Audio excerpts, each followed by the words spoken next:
জীবনে যেমন আনন্দ আছে তেমনি পরিশ্রম আছে। সেই ঘর দর লেপা পোছা থেকে শুরু করে মার্কেট ঘোরাঘুরি, তারপর আবার বাজার। আর মোবাইলে দেখছি বাংলাদেশ থেকে নাকি ইলিশ আসছে। বাজারে গেলাম, ওটা নাকি কলকাতাতেই শেষ হয়ে গেছে, আমাদের শিলিগুড়ির বাজারে নাই। তো শিলিগুড়ির বাজারে যা আছে আমি তাই নিয়ে আসছি, সেটা আজকে রান্না করবো। মাছের এখন আঁশ ছাড়িয়ে নেই, আর আঁশ ছাড়ানোর জন্য আজকে চামচ নিচ্ছি। চামচ দিয়েও ভালো হয়, মাঝে মাঝে আমি কয়েন দিয়েও ছাড়াই। অন্যান্য মাছ দা দিয়ে আঁশ ছাড়ালেও এই ইলিশ মাছ দাঁতে আঁশ না ছাড়ানোই ভালো। চামচ, কয়েন, ঝিনুক যার যেটা থাকে ওটা দিয়ে ছাড়ালেই হয়। আঁশ ছাড়ানো হয়ে গেল, এখন কেটে নেই, মাথাটা কেটে নেই।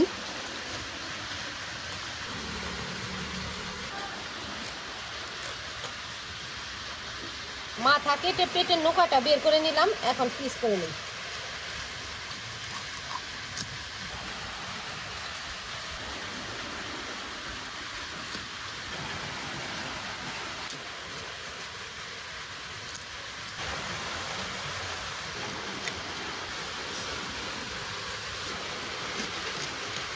মাথা বাদে আজকে এই কয় পিসি রান্না করবো।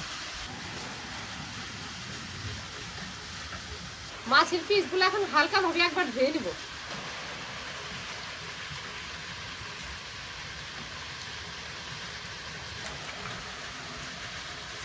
আর ধোবো না, এই তো ধোয়া হয়ে গেছে। চাল মাপার পর এক পোয়া চাল নিলাম, এটা দিয়ে কি ইলিশ পোলাও বানাবো। জল দিয়ে রাখলাম, কিছুক্ষণ সময় ভিজানো থাকে। এদিকে পেঁয়াজগুলো ফেলে নিই, পেঁয়াজগুলো ছেড়ে নিলাম। এখন কষলে কষলে ধুয়ে পলে নেব।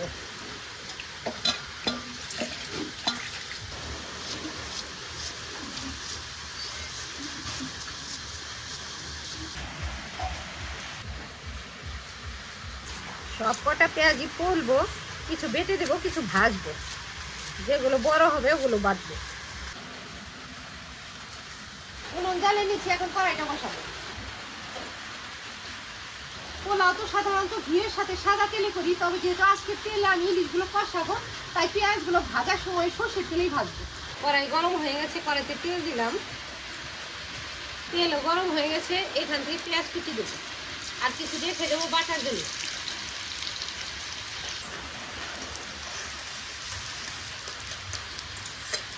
ভাজা হতে থাক, ওদিকে আমি বেটে নিয়ে আসি।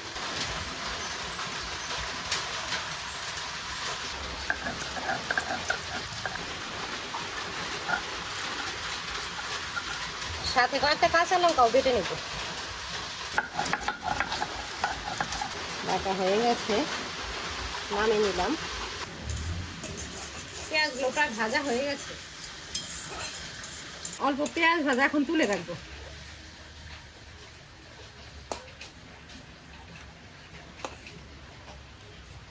এখন এই বাকিটুকুর উপরে পেঁয়াজ আর কাঁচা লঙ্কা বাটা দিব। পেঁয়াজ বাটাটাই কষিয়ে নিলাম আগে। এখন ধনে জিরে গুঁড়ো দিই, হলুদ লঙ্কা গুঁড়ো ওগুলো আর দিব না। অল্প জল, মশলাটা ভালোভাবে কষিয়ে নেব। মশলার উপর স্বাদ মতো নুনও দিলাম। এখন কষানো মশলার উপরে মাছের পিসগুলো দেবো।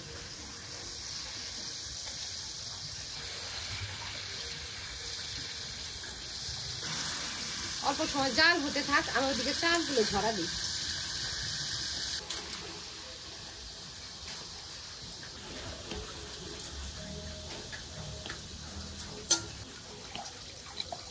এক পিঠ জাল হয়ে গেছে, উল্টে দিই।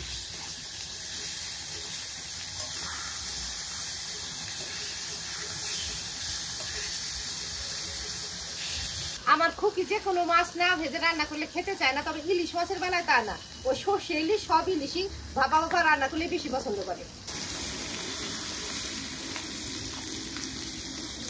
মাছের পিসগুলো এখন তুলে নেব।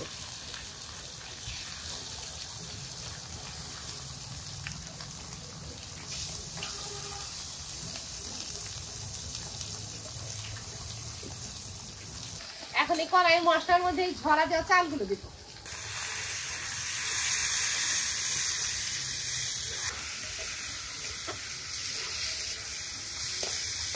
চালগুলো ভালো করে ভাজা ভাজা করে নিব। চালগুলো ভাজা ভাজা হয়ে গেছে, এখন এর উপরে গরম জল দেব।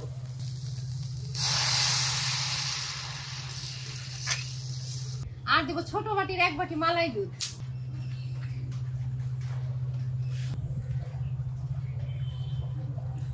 বলক এসে গেছে, জল অনেকটা শুকিয়ে গেছে, এর উপরেই মাছ দেব যাতে ইলিশের গন্ধ পুরো চালে ছড়িয়ে যায়।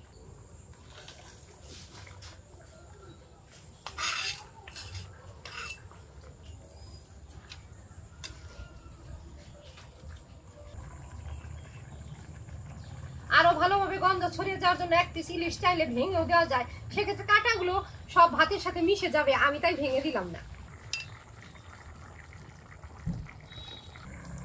পেঁয়াজ ভাজাগুলো দিলাম।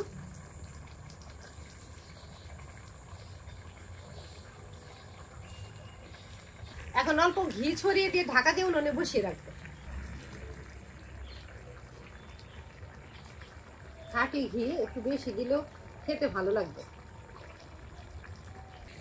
ঢেকে দিলাম, যেটুকু আঁচ উনুনে আছে এটুকুতেই হয়ে যাবে।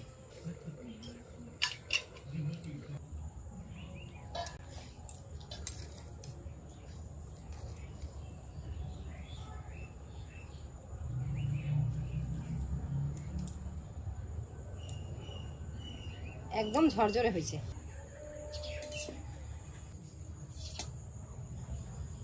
একেবারে গরম গরম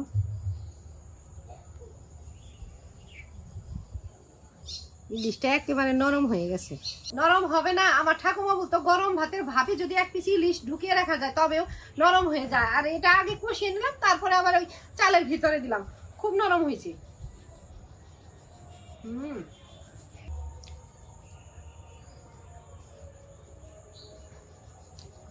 স্নান করে এলাম, ঠান্ডা ঠান্ডা পরিবেশে গরম গরম ইলিশ পোলাও খাচ্ছি।